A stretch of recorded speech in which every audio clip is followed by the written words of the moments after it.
Assalamualaikum warahmatullahi wabarakatuh. Innal hamdalillah nahmaduhu wa nasta'inuhu wa nastaghfiruhu wa na'udzu billahi min syururi anfusina wa min sayyiati a'malina. May yahdihillahu fala mudhillalah wa may yudlilhu fala hadiyalah. Asyhadu an la ilaha illallah wahdahu la syarikalah taqriran bihi wa tauhidan wa asyhadu anna muhammadan abduhu wa rasuluhu amma ba'du. Allahumma la sahla illa ma ja'altahu sahla wa anta taj'alul hazna idza syi'ta sahla. Allahumma inna nas'aluka hubbaka wa hubba man ahabbaka wa hubba amalin yuqarribuna ila hubbika bi rahmatika ya arhamar rahimin. Amin ya rabbal alamin. Alhamdulillahirabbil alamin. Mudah-mudahan pertemuan kita, majelis rutin kita pada hari ini disertai dengan rahmat dan berkah Allah Subhanahu wa taala. Semuanya yang hadir di tempat ini semoga Allah jadikan keluarga yang sakinah. Allah kumpulkan kita bersama orang-orang yang kita cintai di surga Firdausil A'la. Amin ya rabbal alamin. Ayahanda bunda yang kami hormati, wabil khusus ibu kami yang hadir alhamdulillah saat ini, juga sahibul bait yakni Bu Vera dan Mas Erwin, semoga selalu diberkahi Allah Subhanahu wa taala. Bunda kami juga tercinta Dr. Aisyah Dahlan, Allah yahyik. Alhamdulillah senang jumpa lagi, sudah lama nggak jumpa Bunda. Alhamdulillah senang. Alhamdulillah juga ayahanda bunda sudah bawa suaminya ke sini, karena kemarin hari Kamis saya bilang bawa suaminya. Alhamdulillah saya lihat tadi udah pada nenteng-nenteng suaminya. Alhamdulillah, ini adalah satu hal berkah dan bahagia sekali, karena hakikatnya tadi disampaikan suratul Fatihah. Kita ini karena majelis rutin, kita ada beberapa hal yang perlu diketahui oleh setiap keluarga. Di antaranya keluarga ini terkadang sering sholat, sering ibadah, tapi Al-Fatihah saja bingung untuk memaknainya. Padahal Rasulullah sudah jelas dalam kalimatnya, la sholata liman lam yaqra bi fatihatil kitab. Tidak sah sholatnya seandainya orang itu sholat tanpa membaca suratul Fatihah. Maka suratul Fatihah selalu dibaca, Al-Fatihah selalu diungkapkan, sampai dalam sehari itu 17 kali kita rakaatnya. Berarti berapa kali? 17 kali kita dibaca suratul Fatihah. Suratul Fatihah, Masya Allah, luar biasa. Pertanyaannya, memangnya apa sih dengan suratul Fatihah ini? Kita yang taunya suratul Fatihah, kalau ada orang sakit baca membaca air bismillahirrahmanirrahim ar-rahmanir puah kasih gitu ya, atau segala macam. Walaupun memang itu syar'i seperti itu, Rasulullah pernah melakukan hal itu kepada Sayyidina Ali, tapi tujuannya bukan dibesarkan itu. Iya, yang kita dengar sekarang Al-Quran itu kadang-kadang sudah keluar daripada ketentuan dan tujuan Al-Quran diturunkan. Hudal lil muttaqinnya itu sudah susah sekarang. Malah yang ada apa coba? Quran itu dijadikan apa? Lebih besar kepada pengobatannya, walaupun memang syifa, tapi tujuan utamanya itu adalah apa? Petunjuk bagi orang-orang mukminin, mukminat. Seperti halnya kalau digambarkan ibu bapak beli buku pelajaran, setelah itu boleh nggak buku ini dikipas-kipas kalau gerah gitu? Iya, boleh, tapi bukan berarti kita beli buku pelajaran buat kipas-kipas kalau gerah. Tapi tetap tujuannya untuk dibaca, untuk dipahami dan untuk dimaknai maknanya. Allahu Akbar. Lihat suratul Fatihah. Tadinya saya ingin ada papan tulis, tapi kayaknya kalau saya tulis juga tidak bisa melihat semuanya dengan apa yang ada. Tapi mudah-mudahan dibayangkan saja insya Allah. Karena yang tercepat dalam diri kita itu adalah pikiran. Itu kata siapa? Ibnu Qayyim al-Jauziyah. Makanya dibayangkan saja lebih cepat daripada tulisan saya, insya Allah.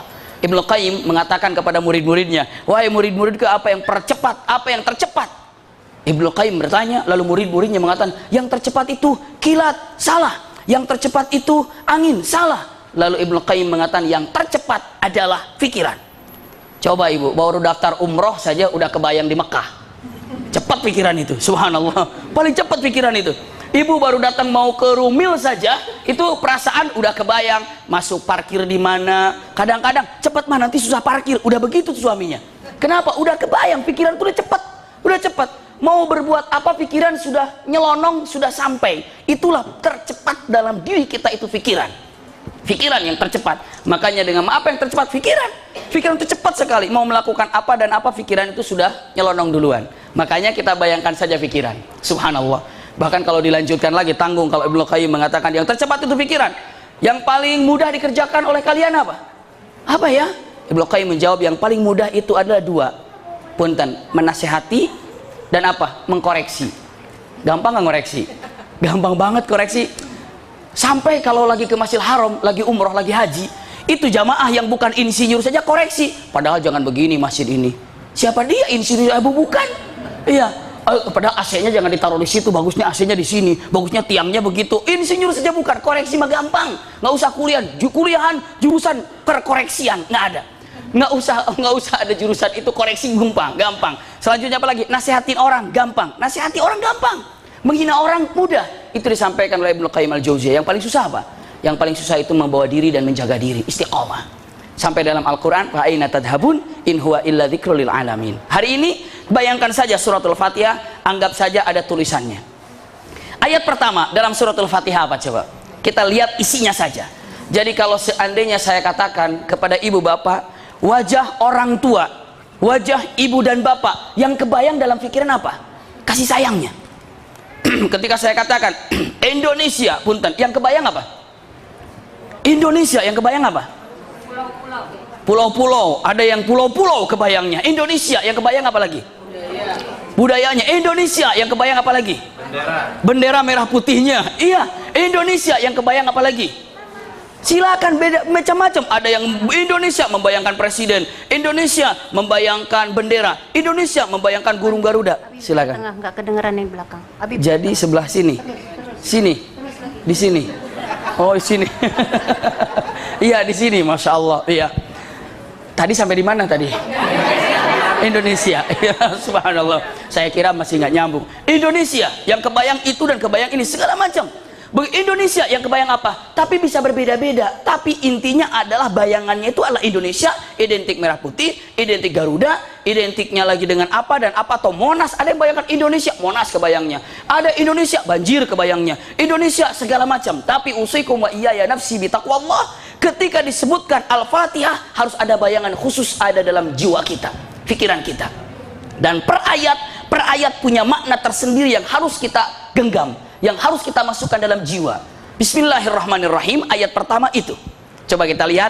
Bismillahirrahmanirrahim. Dengan nama Allah. Ini terjemahnya. Yang Maha Pengasih dan Maha Penyayang. Intinya apa? Ketika kita ucapkan dalam sholat, Bismillahirrahmanirrahim. Punten, dengan nama Allah. Yakinkan Anda hidup karena Allah, dan karena Allah Anda melakukan apapun bukan karena untuk siapa-siapa. Subhanallah. Anda berjuang karena Allah. Anda mencintai dan dicintai karena Allah, mencari nafkah karena Allah. Itu yang pertama. Kenapa? Kalau Anda melakukan karena manusia, sudah siap dengan kekecewaan yang didapatkan. Itu kata-kata bismillah. Ibu bapak silahkan mencintai siapa yang dicintai, tapi sudah siap-siap. Siap-siap dengan orang yang kita cintai untuk melukai kita itu biasa. Saya mencintai sesuatu atau seseorang, maka sudah siap dalam hati, saya siap-siap untuk dikecewakan dengan orang yang aku cintai. Seperti itu. Iya, tapi itu akan bisa sirna ketika kita memaafkan orang yang telah melukai kita. Usikum wa iyaya nafsi bitaqwallah. Siapapun yang ibu bapak cintai, siap-siaplah orang yang kita cintai itu mengecewakan kita. Kecuali jika Anda mencintai Allah dan Rasulnya, pastikan tidak akan pernah mengecewakan Anda. Kira-kira kita ingin mencintai siapa? Yang suka mengecewakan kita atau yang tidak mengecewakan kita? Siapa yang tidak akan pernah mengecewakan kita? Allah dan Rasul. Tapi kenapa sampai hari ini belum dicintai seutuhnya? Itu dia. Cinta suami harus. Tapi apa? Oh, suatu saat nanti kalau dia melakukan sesuatu yang menyakitkan, nggak apa-apa, aku sudah siapkan, maaf. Tapi kalau seandainya dengan mengatakan, saya nggak siap untuk disakiti, seperti itu pun sama. Suami, saya mencintai istri tapi sudah siap-siap untuk disakiti, tinggal dibuka. Karena apa? Itulah yang namanya kehidupan dunia. Inilah yang namanya kehidupan. Disakiti dan menyakiti itu adalah hal wajar. Kecuali kalau di sorga nggak bakalan lagi ada yang disakit hati. Usikum wa iyaya nafsi bitaqwallah. Rasulullah dalam kalimatnya, Allah tersenyum. Kenapa? Karena melihat orang yang membunuh, yang dibunuh masuk sorga dan dia dua senyum. Iya, jadi nggak pernah ada kalau nanti di sorga orang yang dibunuh protes, ya Allah dia telah membunuh saya, padahal sudah di sorga, sudah semuanya memaafkan dan lunak dan nikmat. La haula wala quwata illa billah. Ya, jadi pegang baik-baik ketika diucapkan Bismillah, ya Allah aku hidup karena Allah, dan apapun yang aku lakukan dengan nama Allah, tidak dengan nama siapa-siapa. Karena apa? Syarat orang menikmati iman itu 3. Iman akan ada dalam jiwa dan terasa nikmat kalau seandainya ada 3 hal. Apa yang 3 hal ini? Pertama adalah cintai Allah di atas segala-galanya. Itu pertama. Subhanallah. Jika mampu mencintai Allah di atas segala-galanya, iman sudah mulai melangkah. Yang kedua adalah cintai segala sesuatu karena Allah. Nah ini dia, Bismillah. Iya. Yang ketiga, membenci maksiat seperti halnya Anda membenci api yang ada di depan Anda. Coba kalau ibu sedang berdiri, tiba-tiba ada api, bapak sedang berdiri, ada api di depan, kita melangkah apa mundur? Pasti akan mundur. Aduh, nuhun. Ini keringat kayaknya ya? Iya. Subhanallah, iya. Subhanallah. Jadi kalau seandainya ada api, kita mundur. Api semakin dekat, semakin mundur. Api mengejar, kita lari. Kenapa? Seperti itulah Anda menghindari maksiat. Subhanallah. Jadi menghindari maksiat seperti halnya menghindari api di depan. Orang tidak akan pernah ada yang berani api di depan terus masuk. Itu mati konyol. Jadi kita melihat maksiat seperti halnya melihat api. Api mendekat kita mundur. Api mendekat kita mundur. Semakin dekat api semakin menjauh. Semakin cepat api semakin lari. Kenapa demikian? Itulah kita membenci maksiat. Itu yang disampaikan para alim ulama. Anda akan merasakan nikmatnya iman ketika Anda mencintai Allah di atas segala-galanya. Dan Anda mencintai sesuatu atau seorang karena Allah. Semuanya karena Allah. Bismillah. Yang ketiganya, Anda membenci maksiat seperti halnya Anda membenci terhadap api. Subhanallah. Itu kalimat Bismillah. Dalam hati ketika mengucapkan Bismillah, ya Allah jadikan segala sesuatu niat ini karena Allah. Maka tidak pantas seorang mukmin ketika melakukan sesuatu kecuali dia pertama kali mengucapkan apa? Bismillah. Mau makan Bismillah, minum Bismillah, apa Bismillah, Bismillah. Kenapa? Karena itu mengikrarkan segala sesuatu karena Allah, bukan karena siapa-siapa. Bismillah aku pinang, itu judul ya. Bismillah aku pinang dulu kan ada ya. Bismillah itu menandakan Bismillah, Bismillah, Bismillah itu adalah satu hal yang indah. Bismillah. Lalu Ar-Rahman Ar-Rahim. Apa yang kebayang? Kenapa sih ibu bapak harus melakukan segala sesuatu karena Allah? Kenapa sih harus dilakukan karena Allah? Memangnya Allah siapa? Dijawab Ar-Rahman Ar-Rahim. Karena Allah Maha Pengasih dan Maha Penyayang. Kalau ada makhluk yang lebih kasih dan lebih sayang kepada Anda, silahkan Anda gunakan atas nama itu ketika Anda melakukan apapun. Apakah ada yang lebih baik dari Allah? Apakah ada yang lebih punten, lebih sayang kepada kita daripada Allah? Tidak ada. Maka dengan mengatakan Bismillah, atas nama Allah aku melakukan segala sesuatu, karena hakikatnya apa yang aku dapatkan ini adalah datang dari Allah Subhanahu wa ta'ala dengan kasihnya dan karena sayangnya. Subhanallah. Ini yang disampaikan di dalam kalimat Bismillah Ar-Rahman Ar-Rahim. Punten lagi saya katakan, ini untuk lebih tahu lagi ketika Bismillah, ya Allah aku hidup ini karena Allah, karena engkau memberikan segala sesuatu karena Allah. Usiaku sampai sekian tahun ini adalah dari Allah. Kenapa? Dan engkau juga yang menjagaku, engkau yang memeliharaku. Semuanya Bismillah. Kalimat Bismillah itu sangat luar biasa sekali. Sampai kata-katanya dengan nama Allah luar biasa. Kata-kata yang indah dengan menyebutkan nama Allah itu adalah para ulama sering mengatakan Bismillah itu doa dari semua doa syamil, lengkap. Lengkap. Jadi kalau seandainya mau minum kita katakan, ya Allah saya mau minum, mudah-mudahan air ini masuk ke dalam tenggorokanku, lalu hilang dahaganya, lalu masuk ke dalam perut, lalu diproses ke dalam perut ini, dibuang yang tidak perlunya dan dijadikan kesehatan bagi tubuh yang diperlukannya. Panjang kalau doa gitu. Begitu meminum, ya Allah ini air mau minum, tolong jadikan air ini penghapus dahagaku, lalu masukkan ke dalam perutku. Setelah itu lalu diproses, lalu yang tidak perlunya dibuang melalui air seni, yang perlunya masukkan ke dalam. Kapan minumnya begitu? Iya, keburuknya. Maka dengan mengatakan Bismillah, dengan nama Allah, semuanya sudah lengkap. Ada satu kisah yang disampaikan oleh kalau tidak kira Syekh Nabil Awadi. Beliau menceritakan ada salah seorang sahabatnya. Jadi setiap beliau meminta kepada istrinya mengatakan, "Mah, tolong bawakan ini." Dia bilang sambil berdiri mengatakan apa? Bismillah. "Mah, tolong bawakan kacamata." Bismillah. "Mah, tolong bawakan air." Bismillah. "Mah, tolong." Bismillah. Bismillah. Bismillah. Akhirnya suaminya gak kesal. Kenapa sih mah mesti bismillah terus kalau disuruh? Jalan aja. Pak, tidak pantas seorang mukmin melakukan sesuatu kecuali dengan menyebut bismillah. Oh begitu. Dia mau mengerjakan sesuatu atau mau ngerjain istilahnya. Datang dari kantornya, mah tolong simpan dompetnya ya. Di mana terserah mama. Sambil diintip, ngintip, oh dimasukkan ke laci, disimpan, ditutup. Baru istrinya datang, mah tolong belikan atau bawakan air minum yang manis ya. Istrinya beli atau ngambil air yang manis, suaminya cepat ambil dompet yang dari laci itu disimpan, lalu dia lempar ke mobil, cepat duduk lagi. Begitu istrinya datang dengan mengatakan, nih pak minumannya. Oh mah punten mah, ambil lagi tuh dompet yang bapak punya. Yang sekarang dompetnya sudah di mana?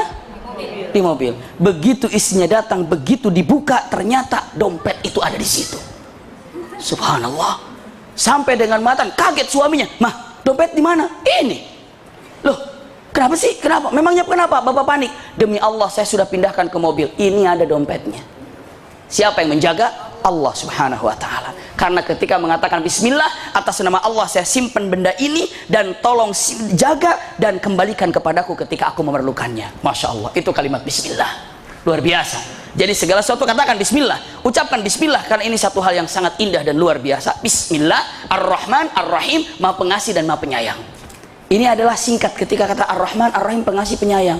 Punten-punten saya katakan, di situ ada pengasih dan ada penyayang. Kira-kira saya tanya, ibu mending dikasih apa mending disayang? Bapak mending dikasih apa disayang? Pilih satu. Mending disayang apa mending dikasih? Disayang ya? Masya Allah. Maka itulah Allah katakan, Ar-Rahman, Allah Maha Pengasih. Pengasih itu Allah buat siapa saja, tapi penyayang khusus kelak di akhirat bagi mukminin mukminat. Masya Allah. Contoh-contoh biar nggak repot-repot nih. Ibu punya empang, di situ empangnya ada ikan gurame, ada ikan nilem, ada ikan mas, ada ikan bass, segala macam. Begitu ibu mau kasih makan, bapak mau kasih makan, dikhususkan nggak makan. Ini buat ikan gurame, lempar. Ini buat ikan nilem, lempar. Begitu apa enggak? Gimana cara kasih rezeki? Tebar. Itu pengasih. Itu pengasih. Subhanallah. Ikan ini ada yang kuat. Begitu datang makan, hap dimakan. Bahkan ada ikan baru yang bawa ember makanan datang, itu ikan sudah apa? Sudah ngikutin. Subhanallah. Mangap-mangap. Maka orang ketika mencari nafkah, rezeki macam-macam. Ada yang jam 3 sudah berangkat, ada yang rajin pulang jam sekian. Itu terserah. Sama ikan juga, ayo dikasih, ayo yang siap-siap, yang siap, yang kuat, ayo ambil. Allah tebar rezeki itu. Tapi ingat, ada ikan sapu-sapu dikasih aja nggak mau, lumut aja makannya. Ada nggak zaman sekarang ini? Udah keker segala macam, kerjaannya gini aja. Ada nggak di jalan-jalan itu? Dia keker kuat padahal siap untuk begini saja. Dasar ikan sapu-sapu kata orang-orang. Kenapa? Dia kerjaannya begitu. La haula wala quwata illa billah. Yang seperti itu wajib dinasehati dan ditolong. Ya, ingat dulu Syekh bin Baz ngirim pasukan ke mana itu? Ngirim pasukan waktu itu ada di Bosnia, ya. Dikirim ke Bosnia lagi ramai itu.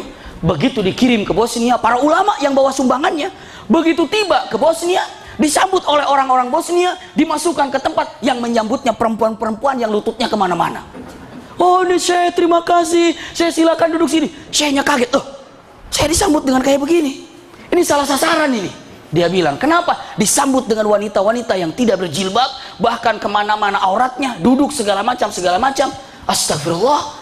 Telepon ke Saudi Arabia, saya salah sasaran. Kenapa? Ini sumbangan bukan untuk ini. Lalu Syekh bin Baz dengan mengatakan, jangan bilang salah sasaran. Dia berhak untuk mendapatkan sumbangan dan dia berhak untuk mendapatkan nasihat.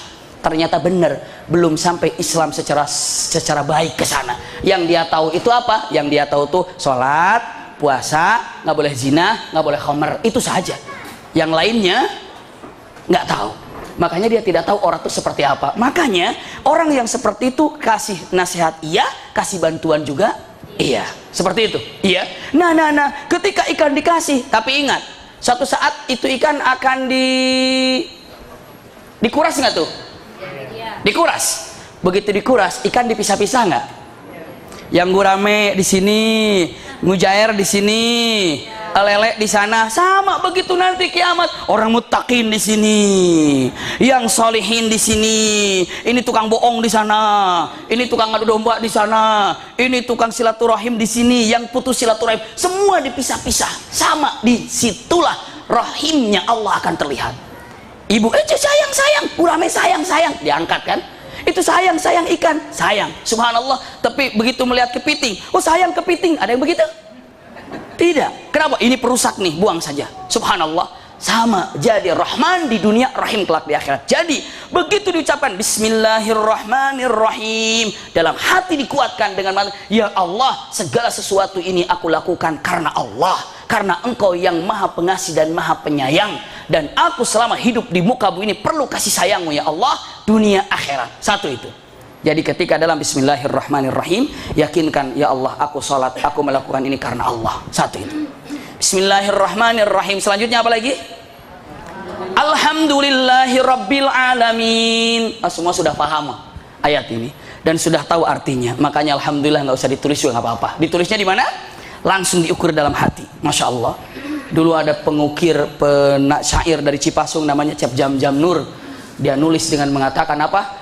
Pena aku goreskan di hati nurani. Saya tanya, Kang, maksudnya apa? Dulu saya ngaji nggak pernah bawa buku, akhirnya saya tulis di sini. Oh, jadi sebuah lagu, jadi sebuah syair. Saya bilang subhanallah. Jadi dalam mengatakan kata-katanya, usikum wa iyaya nafsi bitaqwallah, alhamdulillahi rabbil alamin. Apa yang harus dikatakan? Alhamdulillah, tawadu. Tahu tawadu? Rendah apa? Rendah hati. Tawadu ketika alhamdulillah, segala puji yang sempurna milik Allah. Kenapa coba? Saya sampaikan, kalau Allah mau memperkenalkan kepada kita, misalnya ibu seorang direktur, biar wibawa, keren, kuat, ketika kenalan, nama saya Fulan, saya seorang direktur perusahaan, biar kelihatan apa? Gagah. Saya seorang jenderal, biar gagah. Subhanallah. Tapi Allah tidak mengatakan, aku yang menguasai bumi, aku yang menciptakan bumi, aku yang buat langit. Allah tidak katakan gitu. Tapi Allah hanya mengatakan dengan kata-kata, segala puji milikku. Subhanallah. Dia berkenalan, aku seorang direktur, intinya ingin di apa? Ingin dipuji. Aku seorang profesor, intinya ingin di apa? Dipuji. Saya yang punya rumah 14 di sana, ingin dipuji. Allah sangat hebat kata-katanya, segala puji milikku. Matilah kita. Mau jago ngomong apa kita? Mau hebat apa? Coba, sekarang yang membuat orang sombong itu kan sesuatu yang dibanggakan.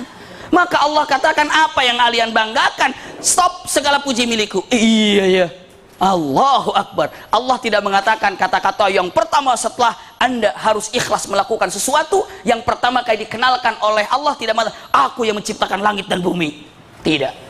Aku yang siapkan neraka dan surga. Tidak. Aku yang menghidupkanmu dan mematikanmu. Tidak. Tapi Allah hanya mengatakan segala puji milikku. Karena apa? Karena kita manusia punten punya sifat adalah senang dipuji. Senang nggak kalau kita dipuji? Boleh. Yang salah itu gila puji, gila hormat. Iya. Sehingga kalau datang ke pengajian, pulang pengajian manyun. Kenapa Mama manyun? Udah tas baru nggak ada yang muji. Astagfirullahaladzim. Kenapa Mama manyun? Ini tadi nih saya udah dangdan seteker kebek misalnya. Apa seteker kebek itu? Udah dangdan habis-habisan, nggak ada yang muji alis, yang nggak muji mulu mata, nggak muji bibir, nggak, pokoknya santai aja. Alah, kacau nih, nggak mau ngaji di sana lagi ya. Pengen cari-cari, astagfirullahaladzim. Sehingga kalau ngaji ada tasnya ada 4 di bawah begini, salah biarin aja, mungkin ada 1 aja yang dipuji. Subhanallah. Iya, dengan la haula wala quwata illa billah. Mengerikan sekali. Maka punten Allah katakan, Anda pengen dipuji, bukan itu tujuan Anda. Puji itu milik Allah. Kalau manusia sadar segala puji milik Allah, aman dunia ini. Kenapa dunia ini tidak aman? Karena banyak orang yang gila puji, gila hormat. Itu intinya. Iya. Kalau nggak ada orang yang gila puji, gila hormat, aman. Tapi ini pengen itu, ini pengen ini, sok berkuasa, sok apa, sok itu. Ini gila puji. La haula wala quwata illa billah. Maka ini perkataan yang disampaikan oleh Abu Bakar ketika dipimpin jadi pemimpin, ya. Pas saja pas sebentar lagi coblos-coblosan ini. Begitu Abu Bakar jadi pemimpin, apa perkataan pertama kali? Kira-kira kalau ada pemimpin diangkat jadi pemimpin, sambutan pertama bicaranya apa kira-kira? Terima kasih telah memilih saya, gitu kan? Ini gitu kan? Abu Bakar bukan.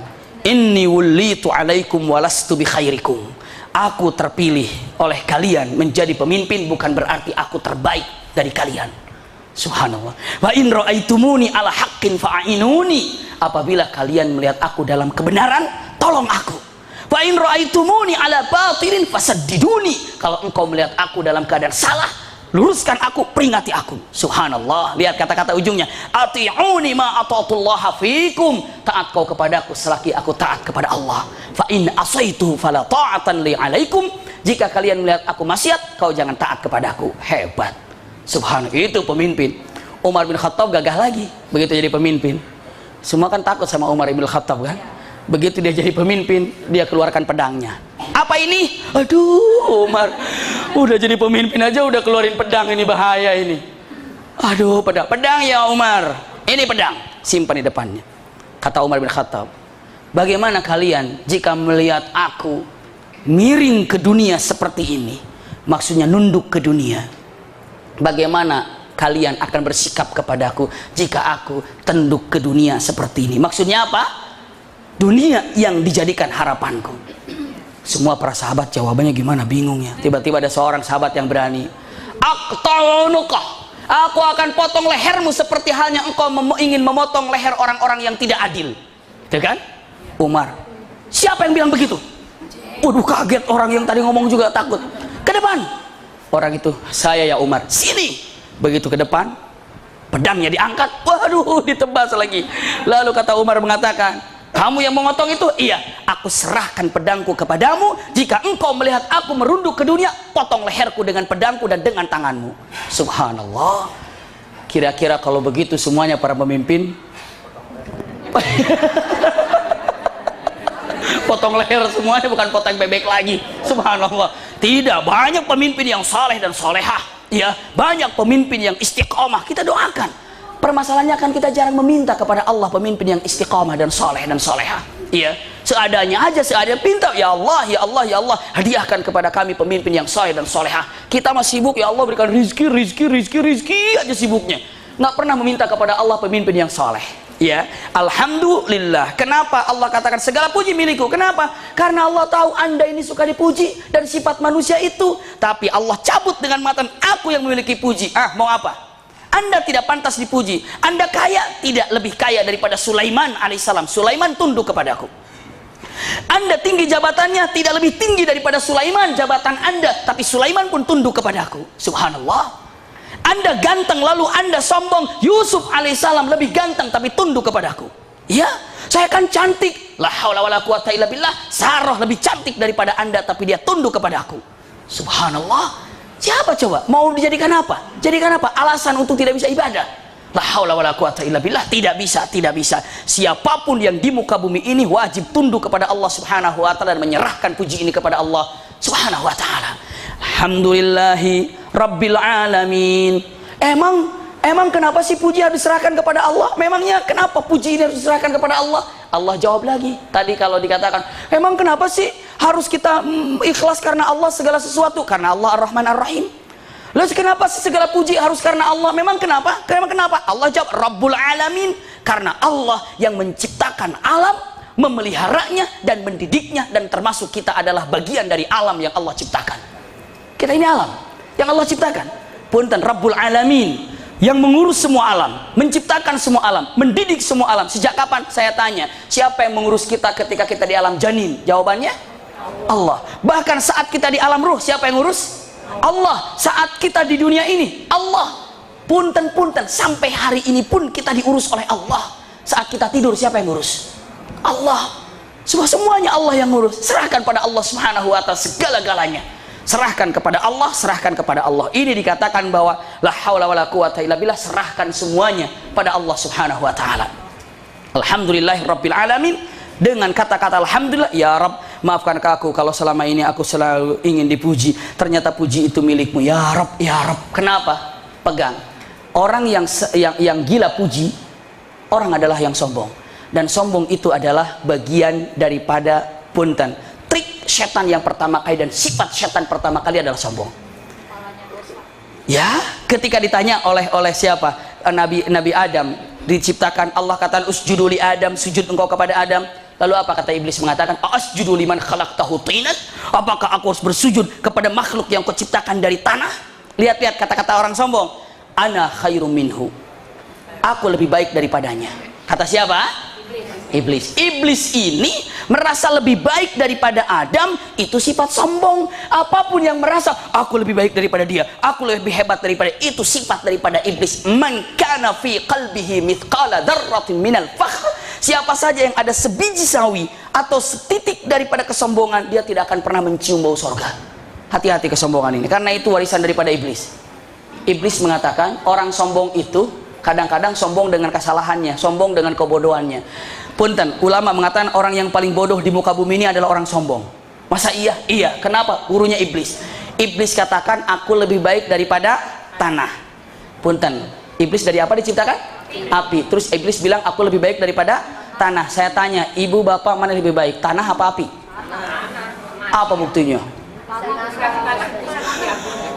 Bukan, gampang aja. Sekarang ada nggak notaris catatan tanah? Ada. Kalau notaris catatan api ada nggak?